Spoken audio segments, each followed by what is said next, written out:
all the participants. Today's session speaker, Dr. C. Rajachandra sir. Good afternoon, sir. Professor, Department of ECE and R&D Coordinator, Sri Sairam College of Engineering, Bangalore. I take the privilege in welcoming you all for the 3-day National FDP program conducted under the R&D coordinatorship, Dr. Sanjay Kumar sir, and of our institution and Dean sir. I welcome all the participants for the fourth session of the 3-day National FDP program. Now, may I request Raja sir to first, I would like to brief the audience. Sorry, I would like to brief today's afternoon speakers, that is Dr. Raja Chandrasekharan sir. Sir received his PhD degree from Anna University in the year 2016. He has from Anna University, Chennai, in the Faculty of Information and Communication Engineering, specializing in ophthalmic image processing. He received his MTech degree in Biomedical Signal Processing and Instrumentation in 2005 from Shastra University. He has graduated in the Department of ECE from Sarantan College of Engineering, Trichy, in the year 2003. His present affiliation is with Sri Sairam College of Engineering, Bengaluru, designated as professor in the Department of ECE. He has a teaching experience of 17 years, with the last 5 years in the capacity of professor. To his credit, he has published 6 research papers in SCI, 5 research papers in Scopus indexed journals. He has H index of 5 in Publons. His research interests are ophthalmology, wavelets, computer vision, deep learning, GANs, and he has delivered expert lectures in topic implementation perspectives of all in medicine using OpenCV and TensorFlow in a few technical forums, including an AICTE sponsored lecture at Puducherry Technological University in 2021. He is also participated in BOS meetings as a special invitee in VTU.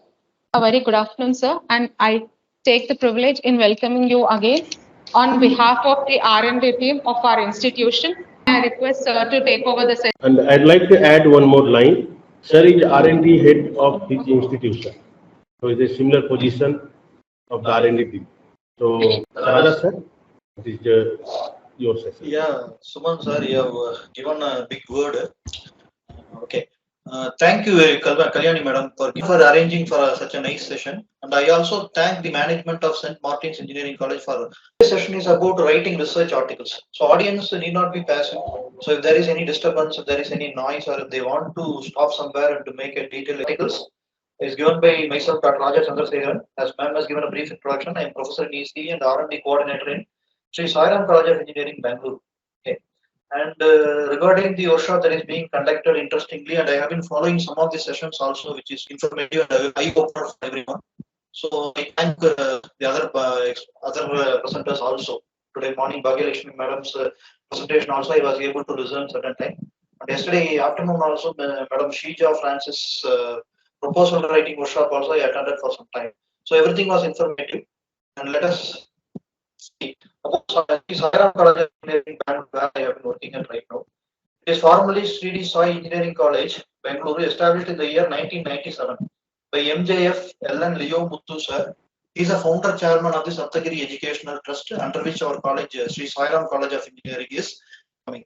And to tell about the college is accredited in MAC. It has departments of CSE, ECE, EEE, Mechanical, and recently AA and ML is also started. It also has Information Science Department, popularly known in other parts of India as Information Technology. So with all these departments, we have highly qualified professors, state-of-the-art laboratories. So almost in all the laboratories are equipped with high-end equipments also, and we have innovation centers also. And the college also provides excellent placement opportunities. So that is what. And now going into whether the academic research is as superior as industrial research in India. So these are all the questions we need to ask ourselves before as superior as industrial research. One day we may solve real-time problems also. In some of the premier institutions, the people may also be doing right now also. But as of now, what we are able to do as a PhD graduate or a PhD holder is the answer to the above questions is ambiguous. They may always be thinking that we are addressing these problems. But to my level, what I can think is research certainly enables to improve the quality of academics. So one thing I can say, so I have been teaching signals and systems and digital image processing throughout my career. So I know the difference in teaching before my PhD degree and after my degree, both theory and practice.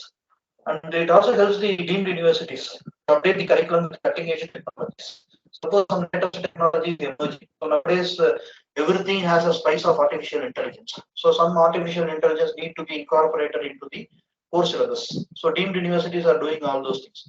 In such situations, people doing research in those areas will be handy in doing the curriculum extension. We introduce skill-based extension to conventional practical sessions. So we are having practical courses in our curriculum, regular curriculum. So some skilling is introduced in deemed universities and all. Real-time to get accreditations like NPA, NAC and all, we need writing research articles. So we will see one by one. What is literature survey? Why is it essential for academic research? So like some other presenters also, yesterday afternoon and today morning also, so major importance is laid on literature survey. I'm also going to emphasize more on literature survey, some practical examples. So to differentiate between the earlier sessions and today's session, we'll see what is by literature survey, why is it very essential for academic research, which sources should be laid for literature survey more importantly, and how to write the literature survey section of your paper with some examples, some interesting examples. And then after literature survey, how to write the introduction section of your paper, the method section of your paper, all with some examples and typical review examples, what you should do and what you should not do. If you do so, there are some pitfalls, so you get trapped in the review. So all those things I'm going to explain. How to write the results and discussions, conclusions, abstract section of your paper, and how to choose a proper title for your paper. So in that order, we are going to discuss today. And what are the do's and don'ts? And what are the expectations of the journals? When a paper would be rejected by an international journal. Of course, this is one of the important parameters to discuss. When a paper will be rejected by an international journal, we should not be falling prey to those things. And how to select a target journal. So this is what we are going to look at it today. A bird's eye view of whatever is going to be discussed today is shown here. And what is a literature survey? A literature survey is a piece of concise document.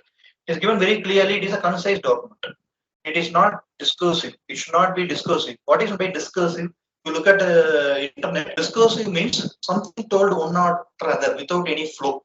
Some bullet points told one after other without any connection to one to next. That is said to be disconnected or discursive points. It is not a list describing or summarizing one piece of literature after other without any flow.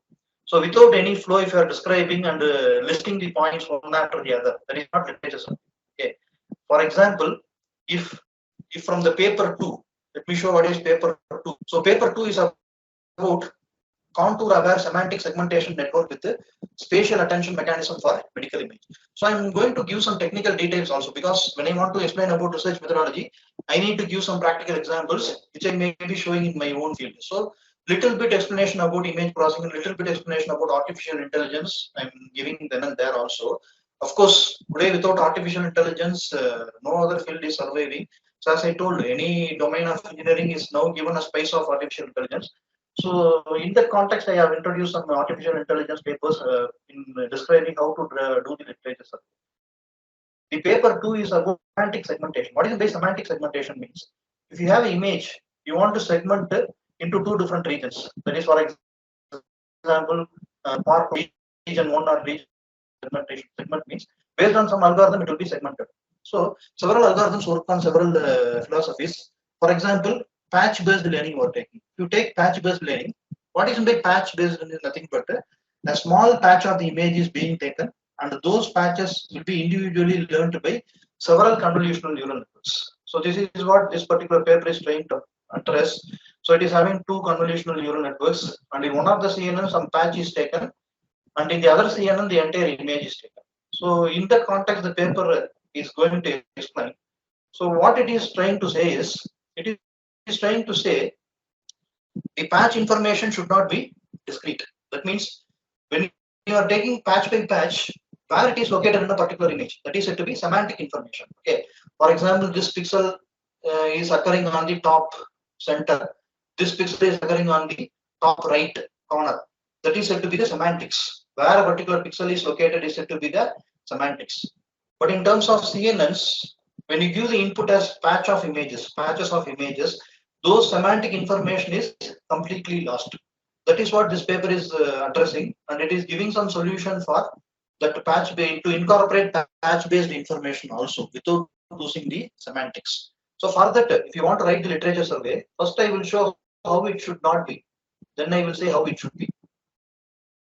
So it should not be discursive. It should not be just listing the points one after the other. For example, I wanted to take it as a project, and I asked some of my students to write the literature survey referring to this paper itself. So how they have listed means in 3 for medical image segmentation, bidirectional unit is implemented. Then in 24, the authors propose a fully convolutional neural network. So anyone who reads the paper, they will not be able to understand why in 3 bidirectional unit is used, but why not in 24. Why? What is the drawback of this bidirectional unit? And they are going for fully convolutional neural network. So the gap is not filled. So it should be a concise document explaining one after the other. So that is what is technically told us. Rather, it should be assessing and distilling. Assessing and distilling. Distilling means fine tuning. Fine tuning the information point by point. So distilling means the process of extracting the essence. So when you are doing the literature survey, paper after paper, you are extracting the essence of the concept. So that is what is involved in literature survey. So I told this should not be the case. The reader will not be able to understand why bidirectional unit is not important. What is the drawback of that is not understood. And why they have gone for fully convolutional neural network is not understood. Simply it is told in 24 AlexNet fully convolutional neural network strategies are adopted into neural networks like AlexNet, VGGNet and GoogleNet. Simply it is being a list. So literature survey is not a list. So when I go to that paper 2 itself, example taken from paper 2, how the literature survey is being done. The CNN, so again, please bear with me. So I'm going to explain. So based on some particular technology only the example can be given. So that's why I'm taking the artificial intelligence as an example. Because nowadays most of the people are interested in artificial intelligence. I'm taking the particular field. The CNN based methods used patch around the pixel. That's what I told. In an entire image, some particular CNN, we have the interest to take patches around images instead of feeding the entire image. So what is the actual interest to identify from this image? Either to segment it into portion 1 and portion 2. If that is the case, we have to identify some anomalies or abnormalities in this particular image. In such a situation, instead of feeding the entire image, we can go for patch by patch. But the drawback of going to patch by patch is you will lose the semantics, where it is located on the top left, or exact spatial coordinate information is being lost. So that is what we are looking into again, how that literature survey establishes the actual problem statement of the particular. The CNN based methods use patch around the pixel to make a patch wise prediction that they ignore the spatial information implied in the spatial coordinate information is completely lost. In order to overcome this, in 24, one author has proposed a fully convolutional neural network. So we are not going into the technology. Some fully convolutional neural network is trained end to end and also pixels to pixel. The spatial coordinate information is also not lost. There is a semantic information is also not lost. And also the textural information, whatever features you want to extract from the image, that is also not lost. That is what they have established the connection from one paper to next paper. The connection they have established, I have shown in yellow. They ignore the spatial information. That is what is the problem of the first paper. They may not directly say the problem that the spatial information is lost in paper 3 is addressed by 24. They may not directly say, but a person who is in research in that particular domain will be able to understand the connection. This is the connection. They ignore the spatial information is told in the first paper, but in fully convolutional neural network, they are trained end to end, and it is trained for semantic segmentation. So the solution for the problem addressed in the first line is given in the second line itself. Okay. Again, another paper comes. So here one fully connected neural network is used. Here 2 fully connected neural networks is used. That's how the connection is built up. So from yellow to yellow and from blue to blue, the connection is built up from paper to paper. Whereas it is not a list of discursive document. Discursive document in the sense, not merely listing one after the other. We go for really high indexed papers, papers published in highly indexed journals. The literature survey would be written in this typical fashion. Okay. Now coming back to my own lines, rather it should be assessing and distilling. There is a process of fine tuning. Now you would have understood what is the process of fine tuning. Adding new information wherever necessary. It is also important. You should add new information wherever necessary. So literature survey is not only listing or not only establishing connection paper to paper, What is the statement for your own paper should be built based upon all these debates. That is what is your another example we are taking for from that. So that is taken from 4. That is my own paper. So activation function in a CNN transforms data from a linear space to non-linear space. So I request again the audience to digest some artificial intelligence. What is by linearly separable and linearly non-separable data means the left one shows a linearly separable data and right one shows a linearly non-separable data. Okay, so this is some data. An artificial intelligence algorithm is able to classify this into class 1 and class 2, and this also into class 1 into class 1 and class 2. Here it is simple. It is linearly separable data. What is linearly separable data? Above 50 pass, below 50 fail. It is a linearly separable data. Likewise, we can draw a simple line and segregate this into class 1 and class 2. But actually, the artificial intelligence or machine learning is not required at all. I mean, the machine learning is not required at all in this case. Whereas in this case, an activation function is an important part of the artificial neural networks or machine learning, whatever it is. Artificial neural network is an algorithm. Machine learning is a domain.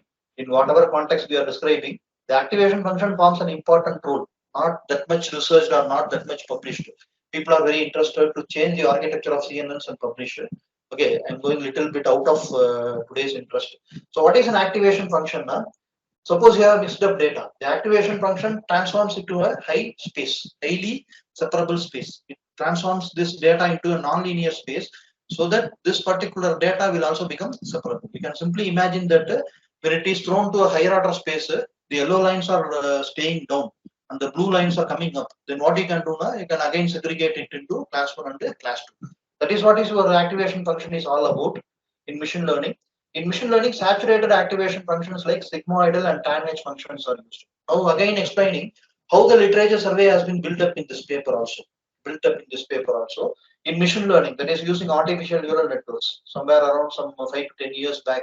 Saturated activation functions like sigmoidal and tan-H are used. So those are going to transform this into a separable space. But the new variant called ReLU has been prominent in CNNs, that is in deep learning or convolutional neural networks. Why? Because no.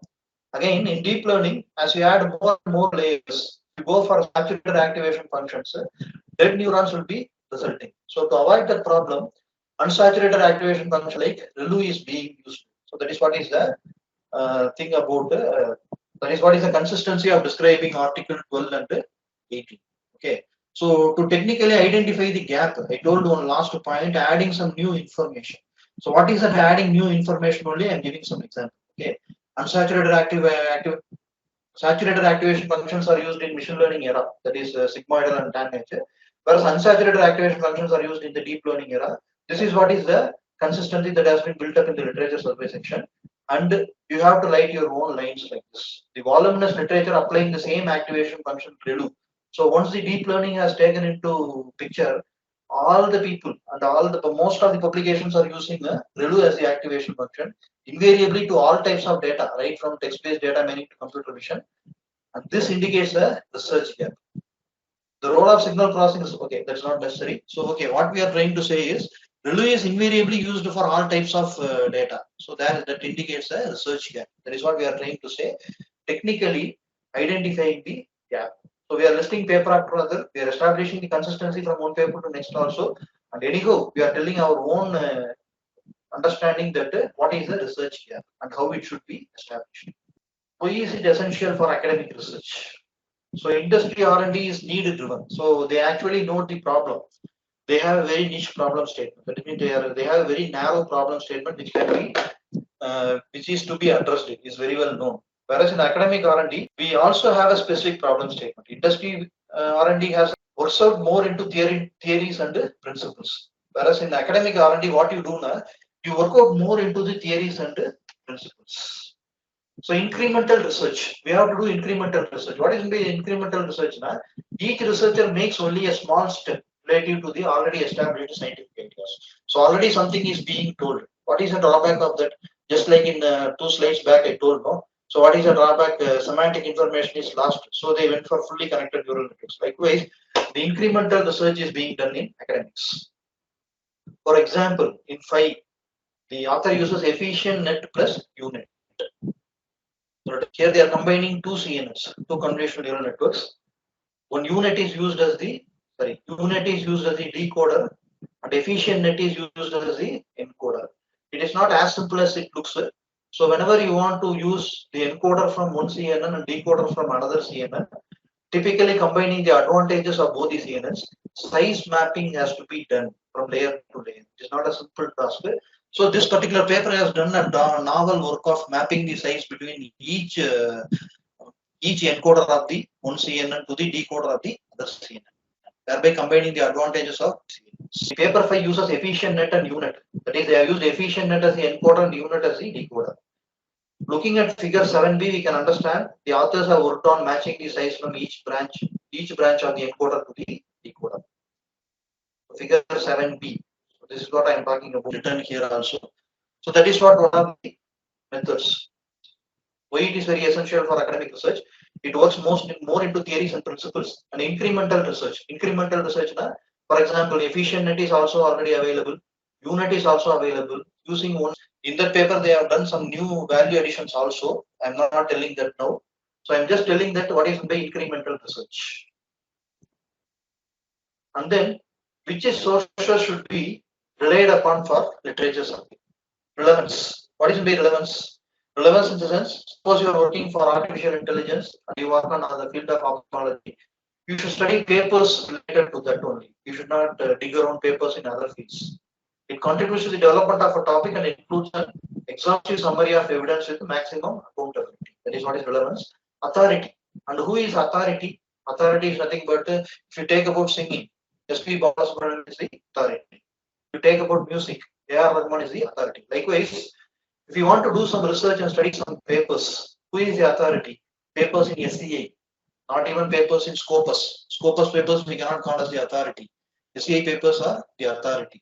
An assessment of articles published in reputed publications, they are the authority.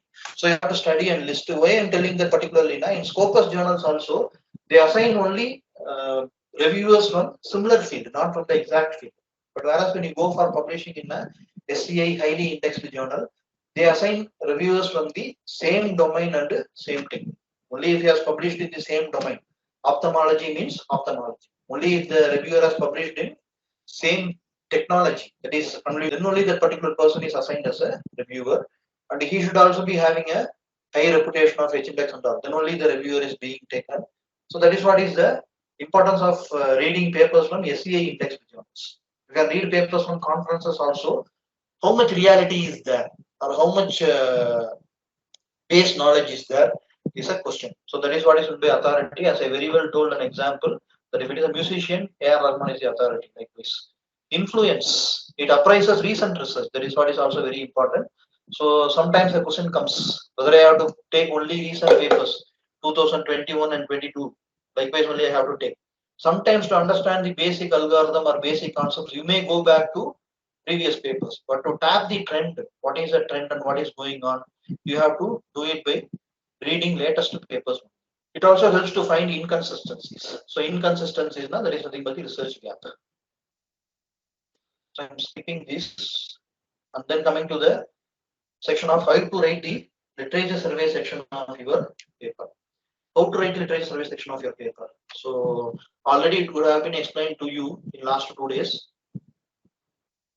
Make a detailed study of 30 to 40 papers in highly indexed recent papers. These are all very important. Highly indexed SCI papers you have to take. Okay. You may publish in Scopus also for that. I don't recommend you to study Scopus papers. Even if you publish on SCA, even if you publish on Scopus, you may read the SCA papers for your literature subject, because that is what is authority. That's what we told in the last slide as authority. Recent papers in same technology and domain. Understand and document a table of the required and common points from all the papers. You should be topping common points from all the papers. Example, what are all the common points from all the papers? Objective. Objective should be highly coherent. One paper for segmentation and one paper for diagnosis and another paper for some other objective. It is not a consistent literature survey. The objective should be same, to segment the optical disc with respect to optical cup and background. The objective should be 100 papers you read also means segmentation of optical disc and cup. That only will be useful for your literature.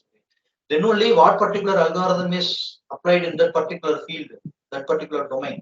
That will be evident only if you read the papers from that particular objective. Should be highly coherent. Data set in the sense from where you take the input data. Maybe different data sets of similar data. I want to segment optical disc and optical cup. That optical disc images, it may be taken from several data sets. There is not a problem. But when you compare your work with the other works in research section, papers should use the same data set. Again, there is one pitfall. If you read for your own experimentation data sets from different images from different data sets, but when you want to compare the results, you should be comparing only with the methods, only with the papers that are using the same data set. That is what is there. For writing the literature survey section, several data set papers can be taken, but when you want to compare the results, you need to compare only with the works that use the same data set. And that is one thing you need to take into account. A typical literature survey section in paper 5. The paper 5 is nothing but whatever I have shown already, using efficient net as encoder and UNet as a decoder. And the objective of this particular paper is to segment the optical disc and optical coupler. I will let you show for some interest. So I told you not only combining the efficient net and UNet they have done some width scaling, depth scaling and all. So that paper is actually novel only. So segmentation of optical disc and optical cup is this. Inside in the eye, you have the optical disc, you have the optical cup. So for that paper, what we have been discussing, we have been discussing about the literature survey. How the literature survey has been done in that particular paper. What is the reference? You need to establish connection from one to next when you are writing the content in paragraph. So what is the data set used? They have used several data sets. The CES data set, Origa data set, remote data set. Likewise, several data sets they have used. And this is presented in the literature survey section of that particular paper. But whether to do the actual literature survey, this is sufficient or not, it is not sufficient. Okay. This is just to present as a table. But you need to have some additional information, like what is a novelty done. So convolutional neural network model with the 6 layers, anybody can do, and even in a UG project can be done based on this. But what is a novelty done in that particular work? It is not shown here. Okay. But anyhow, you need to discuss all those things in laboratory. So this is not the literature, this is just what is published in your paper. Okay. So create your own literature details from here with other details, like in addition to the details, whatever you have already included in this particular table, the other details like algorithm, what is the algorithm used in that particular paper? CNN, ResNet or UNet, what is a novelty? What is a novelty used in that particular paper? So it is not actually shown here. Maybe for the literature survey table, it is not required. But when you are writing para to para, you should discuss what is the novelty of one paper, what is the drawback of the same paper, how the novelty is built upon establishing over the drawback of the previous paper. Those should be explained in coherence. For that, you have to write about the other things also, algorithm, novelty. For example, two CNNs are used, efficient net as encoder and UNet as decoder. What are the limitations and future directions? On the paper 5 also you have some limitations and future directions. All should be written as paragraphs. Okay. So when you show as a table, a simple table you can show, and when you click, that is what. On the table in results section, as I already told, why I am inappropriately including the results section table in literature survey means because here you are comparing only with the same data set, Drishti data set you are comparing. So that is what I am just showcasing. So previously in the literature survey, several other data sets you have used, but here when you compare one with other, you have to use the same data set. On the whole, what should be a literature survey section should contain? It should summarize the relevant research in same technology and domain. It should be a summary. It should be a concise document. It should not be a discursive document. So maybe having that in mind, particularly those who are starting their research career, they should have this in mind. It should be a discursive document. Give an account. So that's what they are telling again. Comparing and contrasting. So in paper 1 they have used this, but in paper 2 they have used that. Compare and contrast different methodologies for same application and process. That is also important. Segmentation of optical disc and cup. One algorithm. You are comparing with another algorithm, but that is having the application of segmentation of cerebrum and cerebellum in brain image. Then that is not coherent. So comparing and contrasting different methodologies and algorithms. So literature survey is really challenging. Sometimes when you intend to do some research, the literature may be scarce in that particular technology and domain. So you need to really attack and you need to really take a problem where there is a continual research, where there is actually an incremental research. You should be able to build upon your literature survey section. Where most of the people fail, they have some code, they download some piece of code from GitHub or somewhere, they implement it, they test it, they get some better results. But when they go back and write papers for high-end journals, thinking that I have done excellent research, what actually happens now? To support your views or to debate on your views, if you look for papers in similar domain and field, you may not get it. That's what. Don't do the work in reverse. You have to do the work in forward direction. Which direction? First, literature survey, problem identification. Of course, it's a very ambiguous question. So when you are doing the literature survey and problem identification itself, there itself you should be seeing the feasibility, whether I will be able to implement it, whether I will be able to code this. The implementation part, then and there you have to concentrate. Then and there you have to think about implementation, coding and outputs and all you should think whether I will be able to do it, or for coding will I get some support, whether I can talk to software engineers, whether they will do the coding part of my particular work. So further to the coherent literature should be available. Okay. So comparing and contrasting different methodologies, highlight the research gap. So that's what I told. In machine learning, saturated activation functions are used, whereas in deep learning, unsaturated activation functions like ReLU is used. But the research gap is recently for all applications and for all domains, they are using ReLU. So that is a research gap. For all data, we cannot go for ReLU. So that is a research gap we need to highlight. And after that, coming to introduction section, you should outline the background of a particular study. What is the background of a study? Suppose I'm going in the paper 5, we have been discussing so many times. The paper 5 is about segmenting the optical disc and optical coupler. So I think audience are able to follow. Yes, sir, you're clear, sir. Yeah. Please continue, sir. It is audible. Yeah, thank you. Because I have been talking without any interruption for long duration. No. Please continue, sir. Thank you. Thank you, sir. Yes. You should outline the background of the study. Background of the study in the sense when we studied about the optical disc and cup segmentation, it actually means to diagnose glaucoma. So then you should say why the background is necessary. When you see a movie itself, when you see a movie also, in that movie the hero is coming and fighting against some gang. So what is the negativity of that gang? Why that gang should be eradicated? All those things, background is there. So likewise, why glaucoma study should be done? How it affects the population in India and worldwide. Likewise, the background study should be done. The research gaps to be addressed. So the research gap should be actually addressed. Like if you are working, if I am working in the activation functions. So I have to say, in machine learning era, unsaturated activation functions. In deep learning era,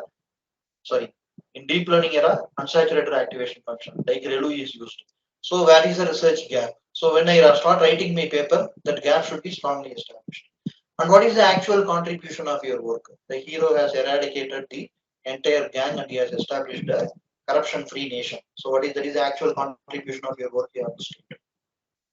For example, so that's what I explained already. In most of the recent publications, the two in artificial intelligence era and all, we are seeing mostly elaborate literature survey is not done. Okay, previously 5 years back also they will write papers and papers of literature survey. Nowadays, introduction literature survey are also combined. And importantly, how to write the method section. That is actually the method section. So for beginners, I am saying, how will you write the method section? Suppose the students are doing project, or suppose not even the project, so lab experiment. The block diagram is being drawn, and that block diagram is explained with one-to-one correspondence to one block to next block. Likewise, the method section should be explained. The method section should include block diagram and or flowchart and or pseudocode and an explanation in one-to-one correspondence. For instance, work 4 proposes, that is my work, proposes an activation function for wavelet domain inputs. So previously I have been showing some introduction about ReLU and all. So even if it is not your field, you may remember that in machine learning, saturated activation functions were used, and why? Because of using deep learning, including more and more layers, thousands of layers are being used.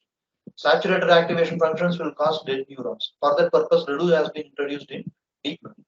Firstly, in AlexNet in 2010, ReLU has been introduced, and because of its fast convergence, earlier giving of the output, because of its fast convergence, ReLU has been repeatedly used in the deep learning era, but not without any problem. So what is that ReLU? Let us simply see. ReLU is nothing but it is an activation function.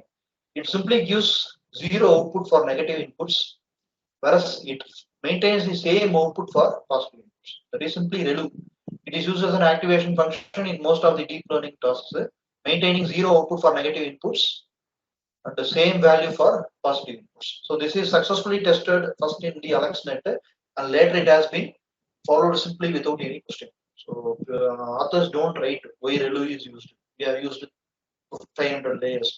We have used 10 convolution layers. ReLU is the activation function used. They don't really write why we use ReLU in this deep learning era.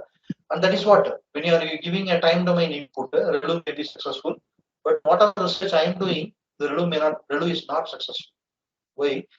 Little more technology you have to digest. As I already told you, when I want to give some example, an example in a relevant field of research only can be given. Whatever I know can be given. And it is useful for everyone to know this artificial intelligence somewhat. Okay.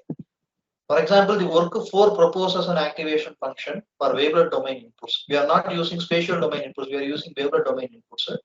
For spatial domain inputs, dismissal of negative values by activation function by ReLU is acceptable. In spatial domain images, some negative values may be there. They may be dismissed by some activation function like ReLU. But in wavelet domain, negative coefficients also contribute to significant feature maps. What is by that? Now? In wavelet domain, if you see, so this is one of the typical patch image we have just taken for experimental. This is not actual image. We have just created artificial horizontal borders and vertical borders.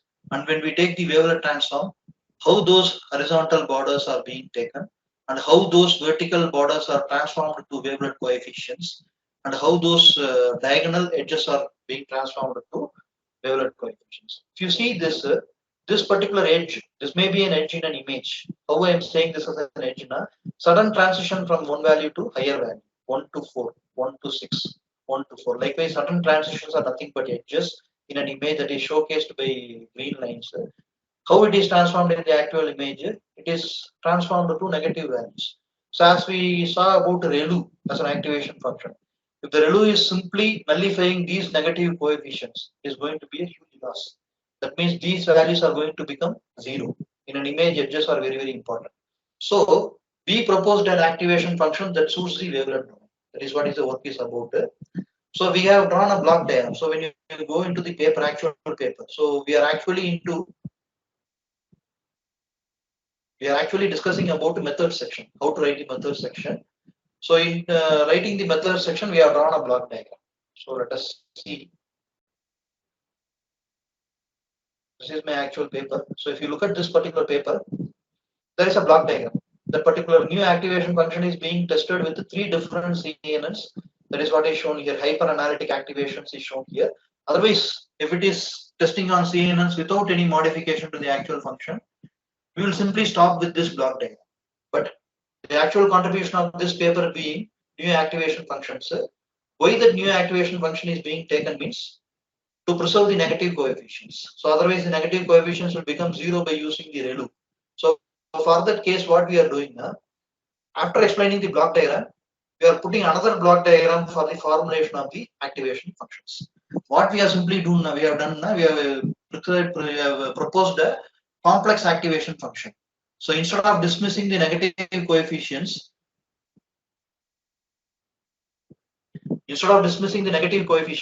what this new activation function will see now, it will see the phase, PHAC, phase spectra. Phase spectra will be high corresponding to the edges. We have implemented hyperanalytic wavelet phase. That hyperanalytic wavelet phase will be maximum at the edges. And in such a way, the complex activation function is being formulated, and that is included as the imaginary part. So when that is absolute activation is taken, absolute value is taken, square root of real part square plus imaginary part square. So what that will do now, it will be higher for edges and it will be lower for non-edges. So that is what is a typical activation function. So first when I submitted this paper, I submitted with this block diagram and then with the equations, not with the separate block diagram for the formulation of the activation function. Based on the reviewer's advice, he told that the formulation of the activation function itself is the main contribution of the work. So even if you are not drawing a diagram for the entire CNN, you should draw a block diagram for the activation function also. I felt that is very appropriate and started submitting the paper with the inclusion of the block diagram for the formulation of the activation function.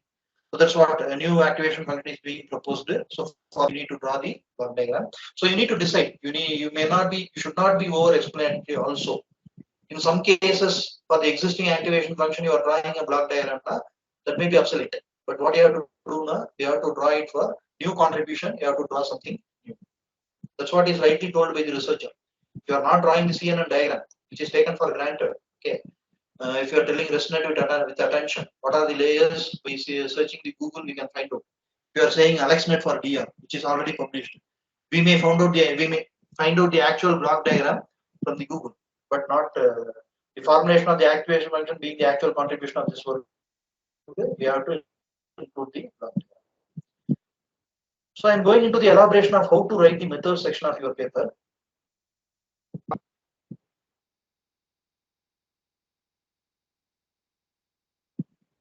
So we have run a block diagram with one correspondence about 3 CNNs. Amidst the explanation about the CNNs, we interlate the activation function shown by a flowchart. It's not a flowchart, it is also a block diagram. We interrelate the block diagram and the block diagram for the activation function in the right. The block diagram, the hyperanalytic activation function is shown. That is being elaborated in the next figure. Likewise, interrelate the block diagram 3 and the block diagram 4. Then correct. Again, the last flowchart, the last block diagram is explained interrelating with the equations of hyperanalytic wavelet transform. Since this is the actual contribution of the work, we explain with the flowchart and also elaborate equations of hyperanalytic wavelet transforms. So again, I need to go here. So what is being done in this paper now? Hyperanalytic wavelet coefficients are being taken, and that is added as the imaginary part. So I need to elaborately explain what is in the hyperanalytic wavelet transform and what are the. So this particular equation 4 is not the actual contribution of this work, but here I need to include some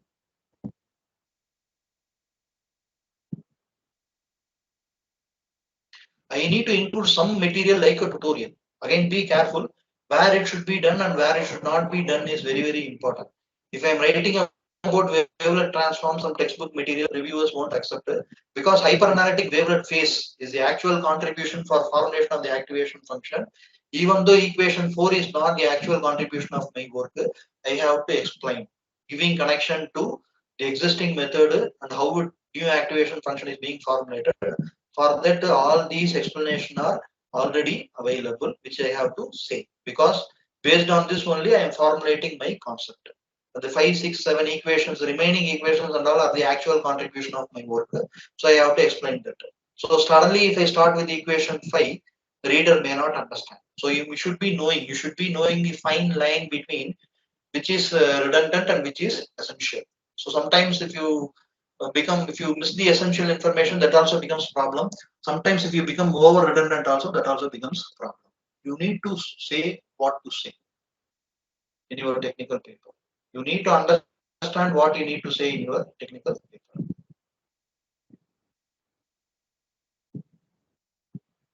That's what typically discussing about the method section of your paper. So because this is the actual contribution of the work, we explain with the second block diagram and also elaborate with the equations and interlinking each other.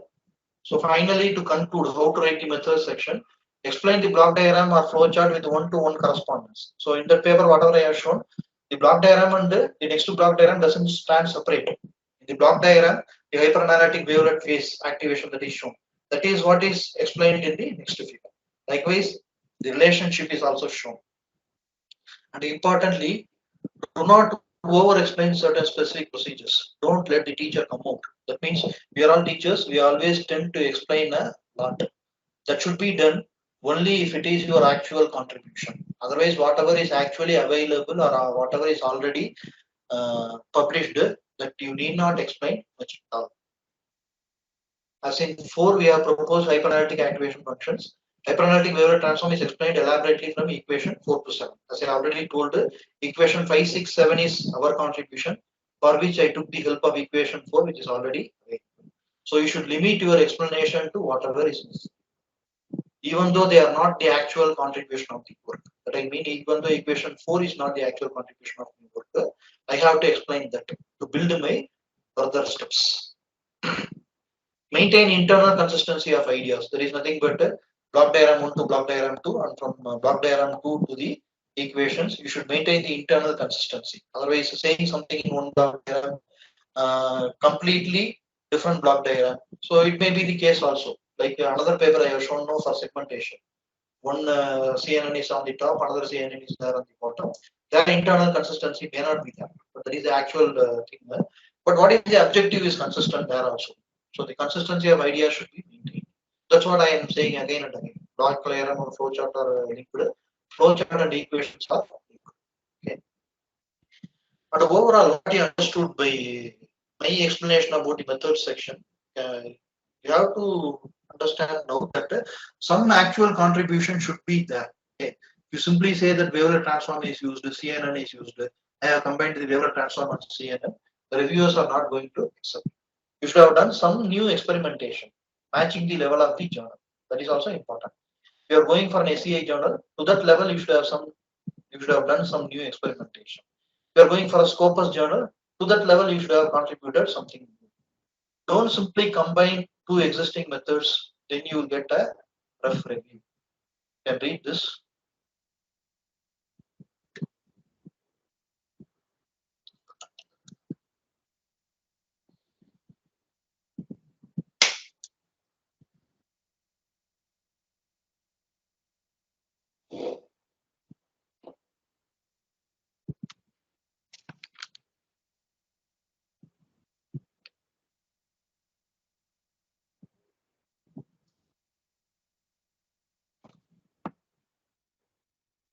Is not combining two existing methods and reaching some minor improvements only on limited number of examples. Means the input data, the input that is given is not very vast.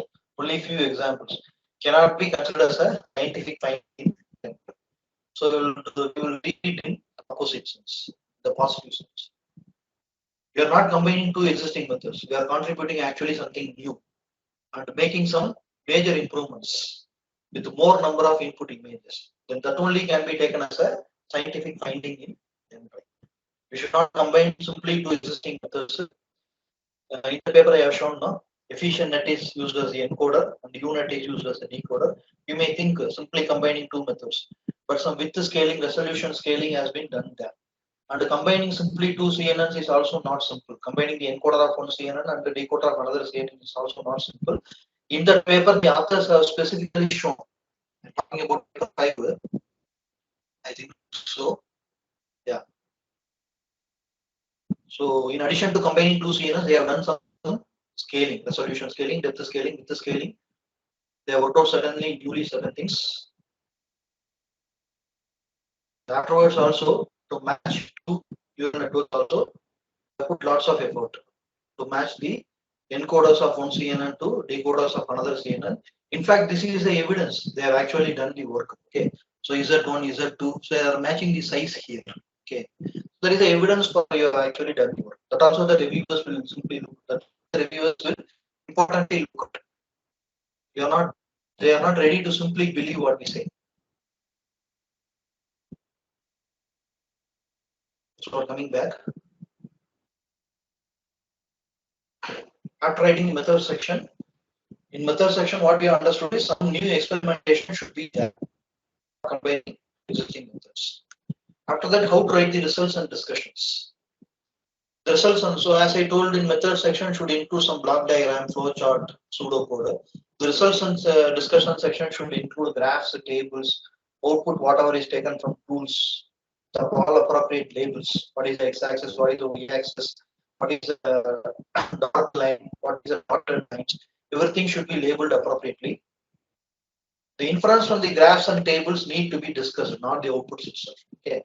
So the output is increasing in this range, the output is decreasing in this range.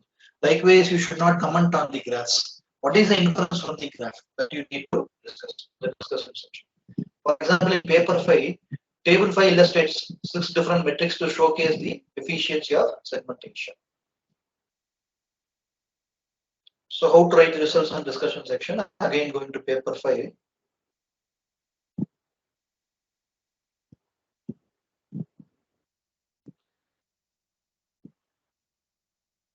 I have put as table 5. In table 5, what are the different metrics that is being taken? IOU, dice coefficient, similar structural similarity, coherent kappa, pixel accuracy, is the actual accuracy segmentation of the existing method with the proposed method. That is what is compared. So in explanation, what you will say, the IOU for optical disc accuracy by Junior et al. Is 0.9062. So like that, we cannot simply write what is there in the table. We have to compare. So this is this much more than the existing method. The IOU is being percent more compared to the existing method. Likewise, the results and the discussions should be built up. Illustrate 6 different metrics to showcase the efficiency of segmentation. So comparing with the proposed method with another already published work.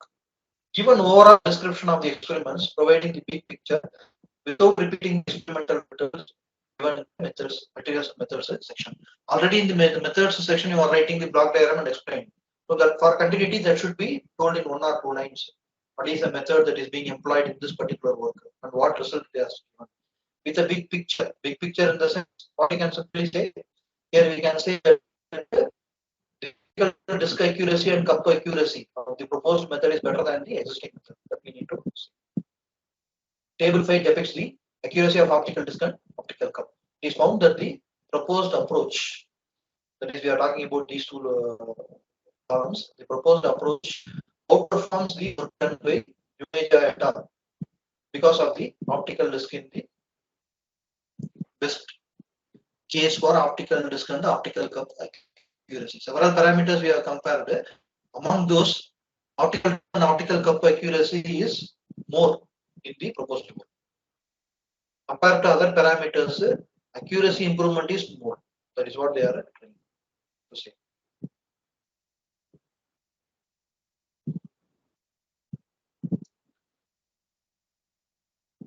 So that's what how to write the results and discussion section. And importantly, data presentation. So the results and discussion section is not only about the graphs and tables. Data presentation should be there. Present the data, present representative data rather than endlessly repetitive data. Suppose you have done experimentation with 1000 data. For all the 1000 inputs, what is the output or what is the comment that we cannot present elaborately or endlessly in a particular paper. So that we have to go for representative data. For example, in paper 5, in paper 6, what does paper 6 deal about? We see in paper 6, the data input is taken by something like this. So what is this particular table now? It is about the COVID severity and prediction of death or aliveness of a particular patient. So ID, age, sex, everything is given. What about the diabetes? Whether the patient is having diabetes or not, whether he is having hypertension or not. Likewise, several parameters are combined along with it. In medicine, you see that you know that the death or aliveness of a particular patient cannot be told only with COVID severity alone. With COVID severity, we have to think about age. If he is a young person, he may have the probability to survive. Okay. So likewise, several values are taken. This experimentation and this data is created with some thousands of patients. So we cannot represent everything in the paper. How we can represent that in the paper? That's what we are going to say. The data analysis section in paper 6 deals with the tabular data set. So in artificial intelligence, we call this as a tabular data set. Apart from that, image data set is there. One-dimensional signal data set is there.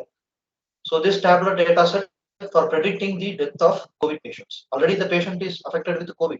We are not thinking about non-COVID patients. COVID severity only it is written. So for COVID affected patients, it consists of 1603 patients with the 13 variables or 13 features. 13 different variables or features are being taken along the column. 1603 patients data are there along the rows. So in that situation, the quantitative data should be summarized as a mean plus or minus standard deviation. So here we are talking about input data. Suppose imagine this is the output data. Okay, you are having a generative adversarial network GAN to generate synthetic data. Nowadays, GAN are also becoming important in artificial intelligence. So, to my knowledge, I am saying already they are very popular. So, what that GAN will do? That GAN will generate data, synthetic data based on the original data. So, suppose you have generated your own data. You want to test the robustness of that particular data. Now, you cannot present the entire data. You have generated for 10,000 samples.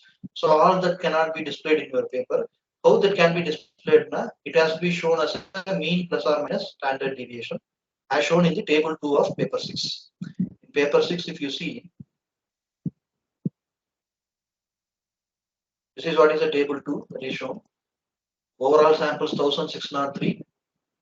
Further, for mild case, severe case, and very severe case, what is the age? Mean plus or minus standard deviation is being shown.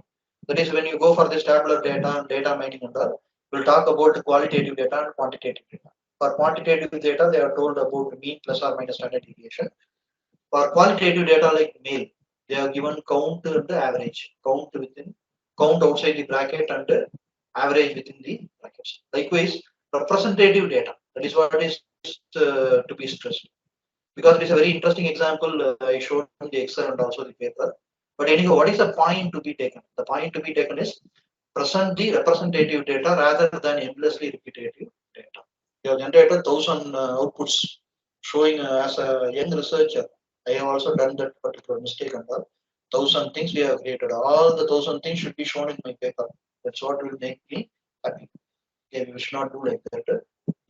The same experiment should be performed multiple times without significant divergence in results. That's also important. Okay, multiple times. So the experiment should be repetitive. On repetition also same output should be or similar output should be produced.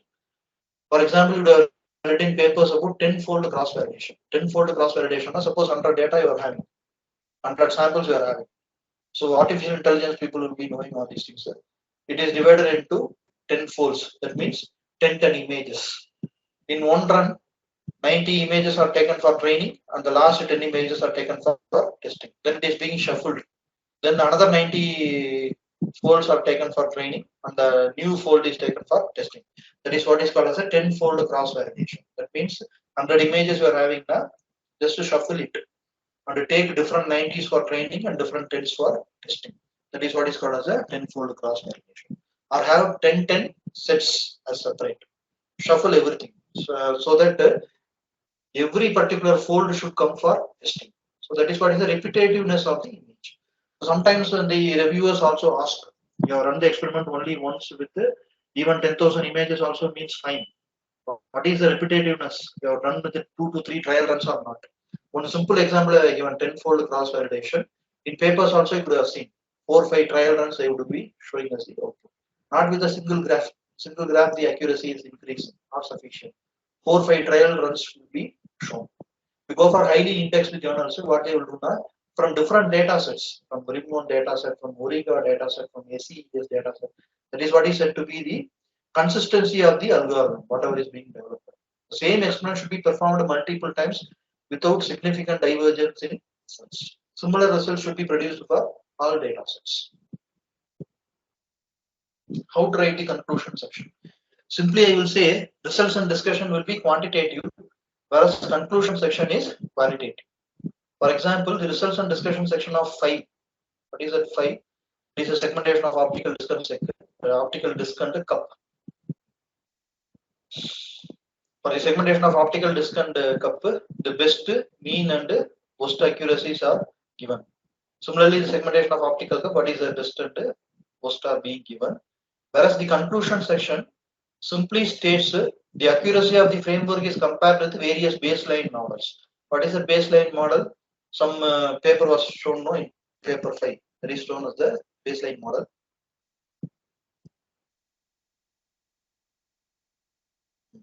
They compare with the Juneja et al. 33. That is what is called as the baseline model. So in conclusion, what they are simply saying, the accuracy of the framework is compared with the various baseline models. In this particular figure, it is only shown as Juneja et al. But we know that it is compared with several other methods. The experimental outcomes illustrate that the proposed framework outperformed all the other state-of-the-art models. That is what should be the conclusion. In conclusion, you need not include this percentage. 1% improves, 2% improvement. All those things you need not improve. You need not mention in the conclusion section. You may discuss that in the results section only. So how to write the conclusion section is only the heading, for which majorly I have covered what is told in the results and discussion, and then coming to the conclusion, so that you can compare. That results and discussion is quantitative, whereas conclusion is qualitative. So you have to crisply include the background and methods also. In conclusion, what you have to say, the conclusion of the paper. So this is very important section of the paper. Okay. Sometimes to do the superficial literature survey, what they do now, the researchers do, they will study the abstract and the conclusion. Abstract and conclusion. In conclusion, you cannot say only the results attained. You have to say the background. I'm going to segment the optical disc and the cup by using a particular algorithm. Just please say what is the new algorithm, how it is improvised over the existing algorithm, and what are the methods done. In my paper, I have done the modification of the activation function. Everything should be told as a line. The conclusion crisply you have to state. That is like a trailer. Okay, the abstract and the conclusion are like a trailer for a movie. So they will first read the abstract and conclusion. So in conclusion, crisply state the background, the methods, what is the novelty that is being followed, and simply say that my algorithm has outperformed the other algorithms. That is what is you have to say in the conclusion section. And how to write the abstract? Should state the background, objective, method, and outcomes subtly. It should not elaborate, it should subtly say. So as I told, the conclusion and abstract are nothing but the trailer for a movie. So they should discuss subtly on a particular certain things. Their background, objective, method, and the outcomes. So the reader should understand what is there in the paper, but may not be able to understand fully. Okay, may be able to understand the overall superficial level information of the particular paper. Background and objective. So what is by background, objective? Everything I have told you. In 5, optical disc and cup segmentation objectives have been, outcomes have been told. No, the particular net in this CNN is able to segment the optical disc and cup. Why I have to segment the optical disc and cup? The necessity to segment the optical disc and cup for glaucoma is being discussed. For diagnosing the glaucoma is being discussed. Use subtle information about the methodology employed. That is, efficient net and U-net are combined. For segmentation is only told, not about the size mapping between the encoder and the decoder. In that one paper, I have repeatedly shown efficient net is used as the encoder and U-net is used as the decoder. And the size mapping is shown in another figure that also I told. But what they have given in the abstract now, efficient net and U-net are combined only is. Again, another important aspect of this abstract is it should induce curiosity. That curiosity will be induced for people relevant to that particular field. How this particular author has combined efficient net and U-net, so much problems will be there. No, the sizes will be different for efficient net. The input size will be different. The input size for U-net will be different. How they are simply going to combine two CNNs? How it is possible? It is simply like breaking two houses, combining the first house and another house. How it is going to map? What are all the architectural changes they are implied? Likewise, it drives the curiosity of the reader. So give subtle information about the methods. Give subtle quantitative information about the results. Again, about the results, whatever you have attained, you need not give qualitative information. You can give some quantitative information. That is some numbers you can give. I have obtained 99% of accuracy. So far, the accuracy attained is only 95%. The state of the art algorithms. Like this, you can say. State the conclusion or findings. That is also important. So remember, the reader is going to decide continue reading your paper or not based on the abstract and the conclusions. So your abstract should be inducing the interest. And similarly, the conclusion should be stating what is the overall outcome of your paper, qualitative, not quantitative. How to give a name for your completed manuscript after lots of hard work. Should be crisply revealing the essence of a paper. Need not be too long or unconventional. So unconventional things should not come in the title of your paper. That will become the outright reason for rejection of your paper at editorial level. So you have to see conventions. I have a separate slide of explanation of what is by novelty, what is by convention, what is by unconvention. Is coming in the next slide, next few slides. The title should not be too long or it should not be unconventional. Example, the particular paper which is recently published and I told about the activation functions. Retinopathy grading with deep learning and wavelet hyperanalytic activations. This is a title recommended by one of the reviewers, whereas what I have given initially is the CNN with wavelet inputs, novel hyperanalytic activations. And because I have done the work, I am very keen in including everything I have done in the title of the paper, so that it becomes very elaborate and extensive and not so appealing. So a CNN with wavelet inputs also looks somewhat unconventional. A CNN with wavelet inputs, not many people are publishing this particular field. It is not sounding very conventional. But when they read the paper, they will understand why this particular person has taken wavelet inputs to a CNN. They may understand later on reading the paper. But if you put that in the title itself, so they may not be initially convinced. So all the reviewers are not experts in all domains and fields. So when you take the wavelet input to a CNN, you may justify in your paper, but in the title itself, you put that back. It sounds sometimes unconventional. Not always for people in the domain, they may not feel unconventional. But for people working in artificial intelligence only, they don't know anything about wavelets. They may not be interested in that. So that only retinopathy grading with deep learning and wavelet hyperanalytic activations. So wavelet hyperanalytic activation comes later. So that becomes an attractive title compared to this. So overall, it should not be too long or unconventional. So some more explanation is there. Maybe for another 20 to 30 minutes. Meanwhile, if some of the audience want to have some interaction, they can have.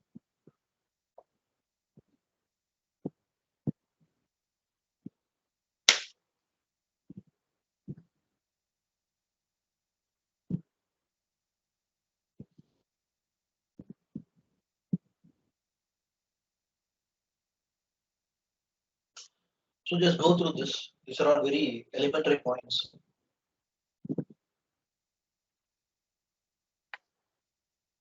So next, interestingly, expectations of journals. When a paper is rejected by an international journal, those things are coming next. Before that, certain elementary things.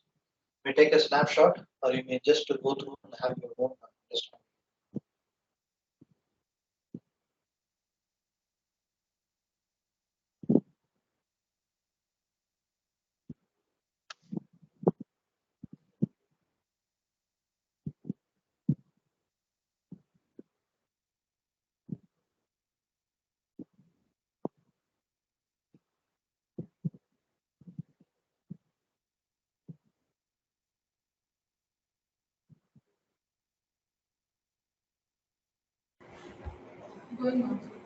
I'm not able to listen. Yeah, actually, Suman sir. Yes, sir. I have given a pause for 2 seconds, sir. Okay, sorry. Because more Continue, interesting sir. part is coming next. This Yes, elementary no things. problem. Okay.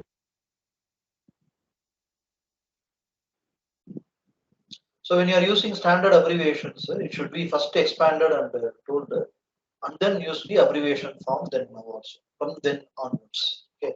So avoid redundancies like past experience, authentic replicas, and all. Okay. Pick up the fine line between novelty and unconventionality. That we are coming next to the later slides. I will tell what is by novelty and unconventionality. So in naming the paper itself, I have told here. So don't take unconventional words into your paper. A CNN with wavelet inputs. Somewhat it is debatable. Somewhere it may seem unconventional. So it may not be taken in the heading of your paper, I told you.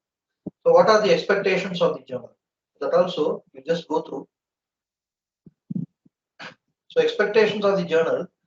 So when your particular paper is being published, there should be ample citations. So what is the expectation of a journal?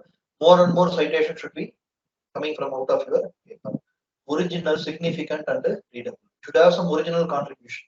So you have mapped one CNN to next CNN, how the size mapping has been done. Significant research should have been done, proposing new activation functions, and also readable. If I am not explaining that particular activation function with a flowchart, that is not understandable by everyone. So it should be readable also. To have avoided duplications and report of the work out of date. So whatever work that is out of date, we should not do. For that, some explanation I have given. In 2015, we published with image processing and feature extraction. So this feature extraction in those days have been with the domain specific. Means that particular images features like optical disc size, optical cup size, everything will be fed to the neural networks.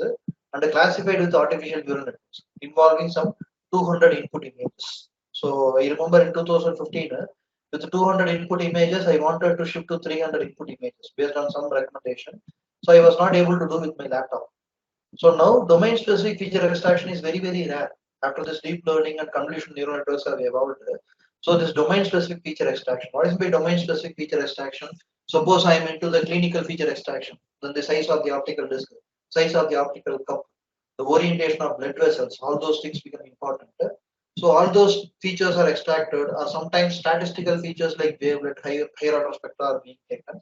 So those are domain specific features. Those domain specific features are very rare nowadays. Why? Because nowadays the trend is to use deep convolutional layers. We don't know what the features it is extracting. We have several hundreds of convolution layers. Convolution layers are in a CNN, if you see, convolution layers are used for feature extraction and fully connected layers are useful for classification. Now the trend is using deep convolutional layers for feature extraction and the fully connection layers for classification with around 50,000 images. As I told in 2015, from 200 to 300 images, if I want to go, it becomes very tough.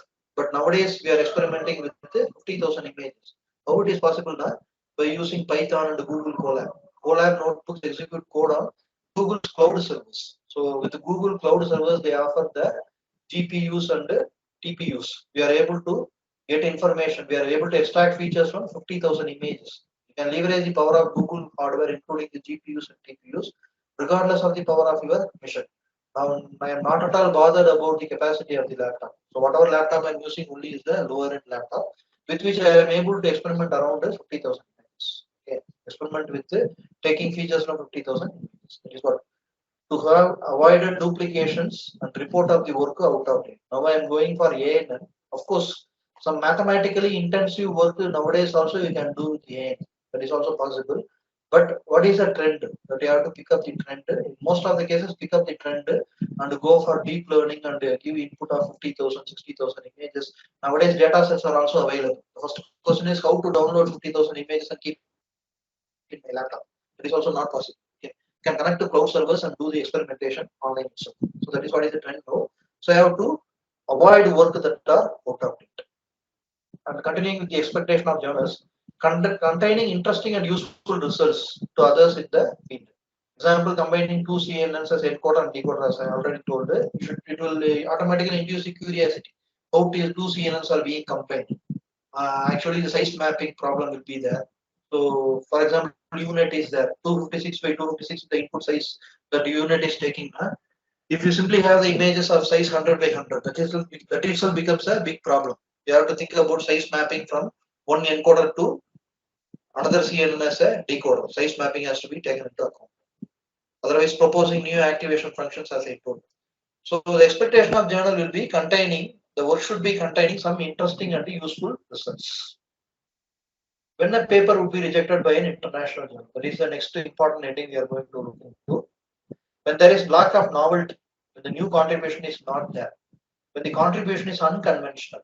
So what is the fine line between novelty and unconventionality? We will see. What is by novelty? Giving an extension to the existing method with well-established mathematical frameworks and theories. Suppose activation function is there. That activation function is extended to a hyperanalytic activation function with well-established mathematical frameworks and theories. So I am proposing a new function. The mathematical frameworks and theories should not be broken. The extended model should follow the mathematical properties of the conventional model. The mathematical properties of the new model should follow the existing model also. For example, proposing a new activation function with mathematical establishment for the suitability of the function to all types of data. So I told that example paper how the proposed new activation function is suitable for wavelet domain inputs. So that is what mathematically is being established in the paper. So giving an extension to the existing activation function with well-established mathematical frameworks. We have told what is the hyperanalytic activation function and how the mathematical framework is being explained with lots of equations. Also, the new activation function should be monotonic, differentiable, etc. So whatever activation functions that have been used from machine learning era to deep learning. So in fact, the deep learning is also a subset of machine learning because I told that the machine learning, from machine learning, deep learning has evolved. So without machine learning, there is no deep learning. fact, deep learning also falls into the framework of machine learning. The new activation function, whatever is proposed, should be monotonic, differentiable. That were the properties of the earlier activation functions also. You should not suddenly say one equation and that equation gives better results, but that is not monotonic and differentiable. You cannot call it as an activation function. So what is by novelty? Giving an extension to the available model with well established. That extension should follow the mathematical frameworks. For example, a new activation function is proposed now. That activation function should also be differentiable and monotonic and all. What is by unconventionality?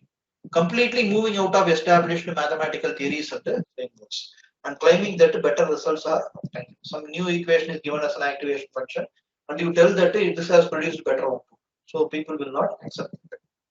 Example, just declaring a new function as an activation function without any strong mathematical foundation. If you are giving an extension, that extension should be mathematically established. If it is non-monotonic, we cannot call it as an activation function. As I already told here, differentiable or monotonicity should be followed for all activation functions in general situation. Any new researcher breaks that convention with again with the strong mathematical theorems and outcomes. Again, new mathematical theorems may be taken, and he may say this is a non-monotonic activation function. That is also accepted. Is what sometimes they will call it as unconventional. Sometimes that can also be brought to the framework of novelty, for which what we are taking into help is the mathematical theorems only.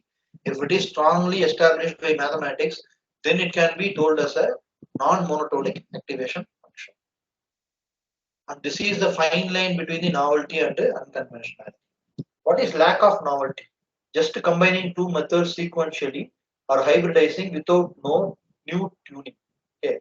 Without any new tuning, just combining two methods. Claiming that using sigmoidal activation function in the first layer and ReLU in the second layer improves the accuracy. This is not novelty at all. Okay. What is the first thing? Novelty means giving an extension to the existing activation function, and that extension should be mathematically established, and that activation function should come under the framework of monotonicity, differentiability. This is what is called as novelty. Unconventionality now, without taking care about the basics of the activation function, simply calling an equation as an activation function is a unconventionality. There are also sometimes non-monotonic activation functions can be recommended for some applications that may become necessary. The strong mathematical establishment, those papers become the trendsetters and they are heavily cited by other researchers also. That is what is a trend setting, and that is a fine line between the novelty and unconventionality. A lack of novelty is just combining two functions and simply saying that that is producing more results is said to be lack of novelty. And we are continuing with when a paper would be rejected by an international journal. When the literature survey is not related to the area of the study. Suppose you are doing experimentation with the optical disc and cuff segmentation, but you are referring more papers on cerebrum and cerebellum segmentation. So that literature survey is not related to the area of the study. When there is lack of clarity of the methodology used. When I shown my paper, block diagram 1, block diagram 2, block diagram 1 shown the entire CNN. In that CNN, the new activation function that is proposed, that is shown by another block diagram. So there should be more clarity. Lack of clarity is not accepted. The paper contains abstract concepts which are not fully explained. Okay. If you have enhanced an existing algorithm, the existing algorithm may be coarsely explained, but the enhancement should be explained by all means. That's what I told the hyperanalytic example I told now. Whenever you have an actual contribution,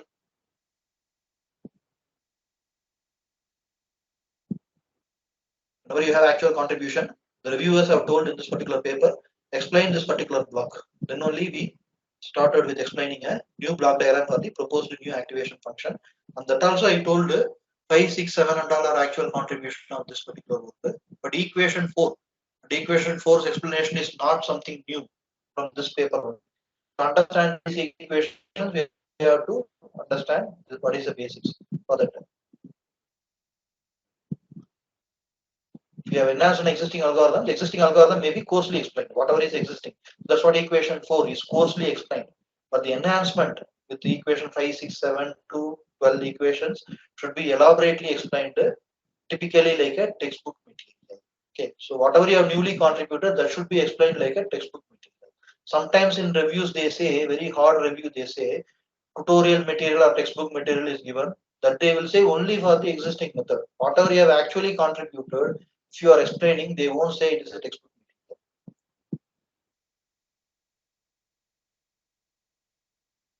Continuing with the same heading, when the paper is out of scope of the journal.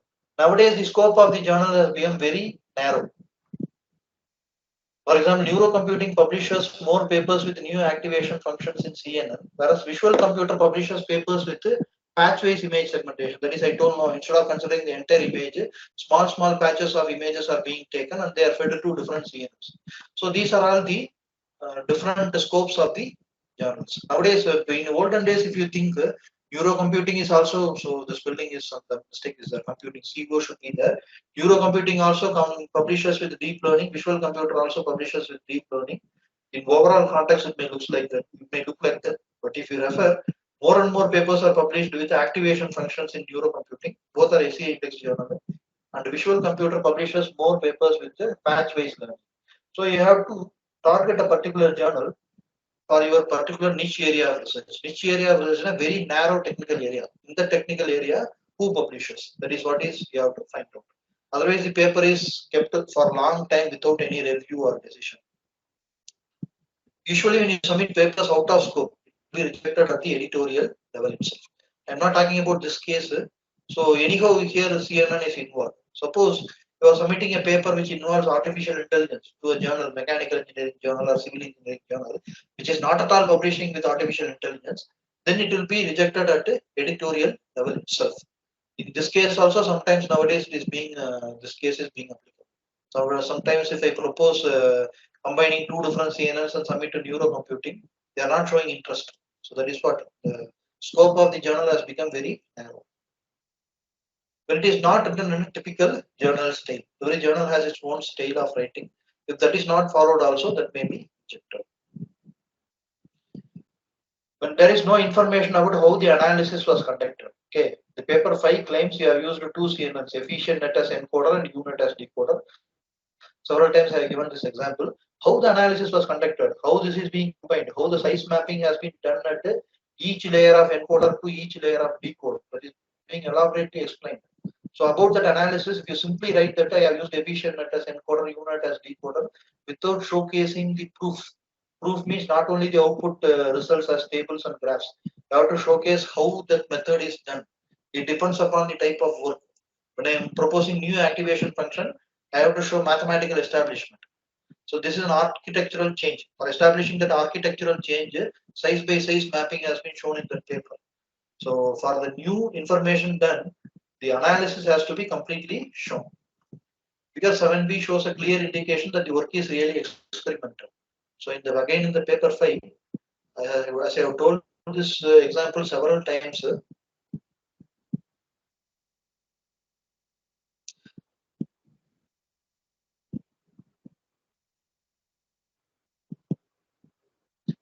okay, figure 7 shows exactly how the size mapping has been done layer to layer. So that should be explained. So this is the encoder layer, this is the decoder layer, encoder layer of efficient net, decoders, UNet is used as a decoder, how the size mapping is being done, the sizes of different layers are given, that is given to decoder, first layer of decoder, this is given to the second layer of decoder. This particular diagram is shown horizontal here to explain how the size mapping has been done, the efforts are being taken in the paper.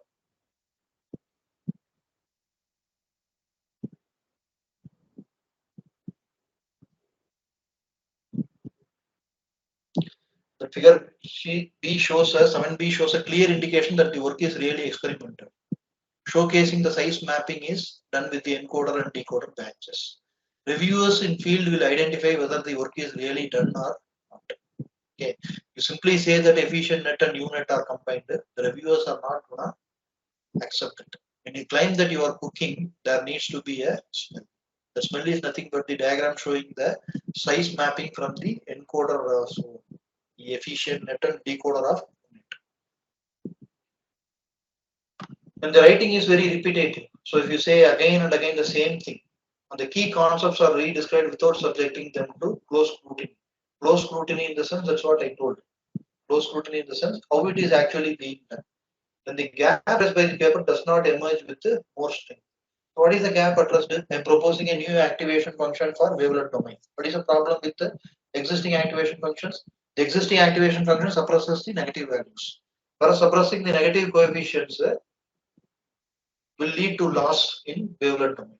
So that is shown as a figure. So that emerges with more strength. But the literature is out of date. The literature is out of date in the sense when you are referring to papers that is before 2010, that is out of date. So for recent papers, you have to refer only 2022 or 2021. I also told to understand about basic methodologies or basic algorithms, you may sometimes go back for older papers also.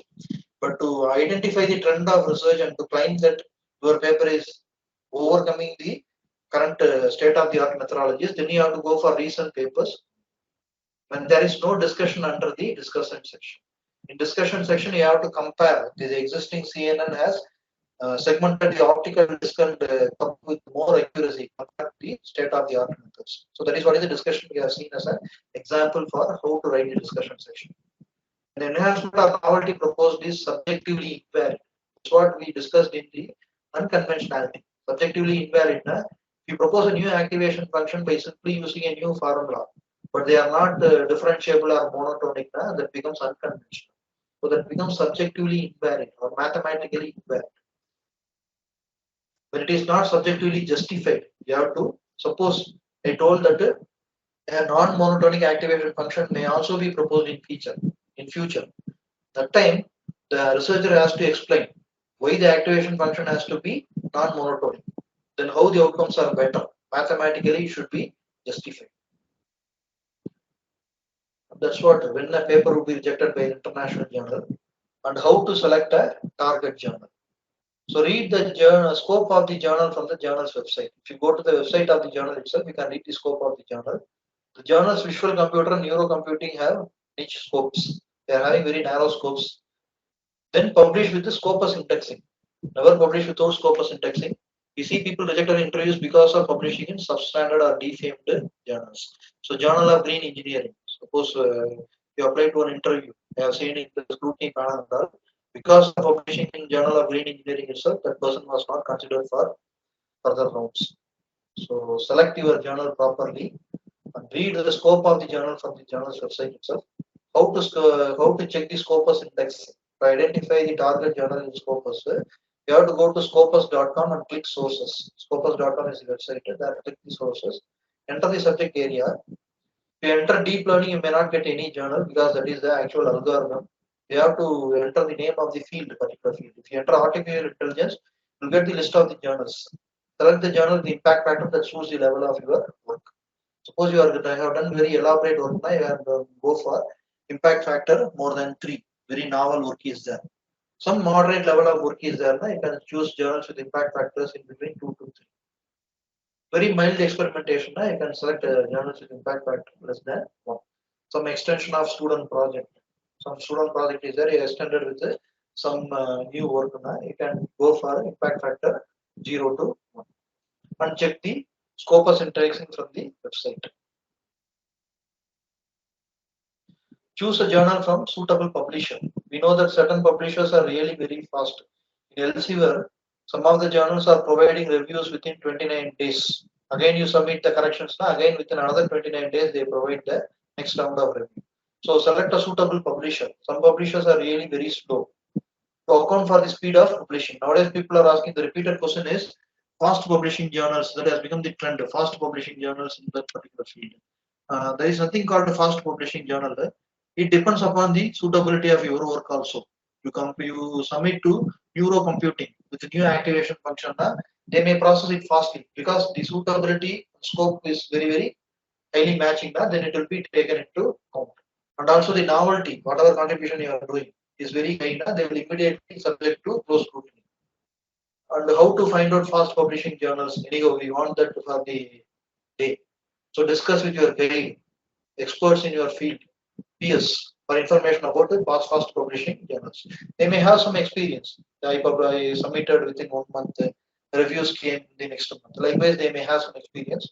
So understand about fast publishing journals. You have to discuss with the experts in the. There are some unofficial websites like letpub.com and scirev.com, where some authors discuss on the speed of the review. Again, this is somewhat unofficial only. They share their own experience. Just like sharing the movie reviews, they share their own experience. Again, same journal may process a journal, highly novel paper. They may give the review or decision within 1 month. Another paper that is not that much having standard or novelty, that may take years, that may take months together, 6 months to get the first review. So it all depends upon the contribution the author is giving. But they are all unofficial. Always do remember the speed of publishing is highly dependent on the quality of the manuscript also. It is mainly dependent on the quality of the manuscript. So I also want to give some completeness to this explanation. Some sample high impact journals which are also fast publishing. You want to go for medical image processing. I know in computers in biology and medicine, I have personal experience. Within 29 days, you get the review. Again, you submit now. Again, within another 29 days, they give the, that is Elsevier journals are really fast in giving the decision and the reviews. Computer methods and programs in biomedicine, that is another journal that is also giving review within 10 weeks. Not as fast as computers in biology and medicine, but anyhow, this is also comparatively faster. And one more good thing about this particular computer methods in programs in biomedicine is nothing but most of the papers are published with the code also. The GitHub link is given. So you want to select a particular problem, you find out the base paper, and you have to code you have to write down the code for the base paper. Most of the papers published in computer methods and programs in biomedicine, they come with the link for the code also. So you have a problem statement, you have a base paper. The code for the base paper is also there. You can start your new experimentation by selecting suitable papers in medical image processing. So I am into this field. From some of the colleagues, I got the information that the progress in electromagnetic research published by the Electromagnetic Academy, they also give the reviews within 45 days. So within first review itself, if you are able to solve all the corrections and get accepted, that depends upon the caliber of the person. Okay. Again, it is not dependent upon if it goes for the second review. That is not a mistake of the journal. The first review itself, you are solving all the problems, then it will be published within 45 days. Information and Communication Engineering, AI. The journal name is ICT Express, which also gives the reviews within 10 weeks. So these are all sample impact journals. These are all the references I have taken. If you want to write to me or discuss and collaborate for some of the works, I have done some patch-based segmentation for which I want to generate a patch dataset itself. So if you want to collaborate and get published as second author or third author, you have really some coding experience in Python, libraries, TensorFlow and Keras, or you can do some literature survey and contribute and collaborate as co-author, then write to me to these personal mail IDs.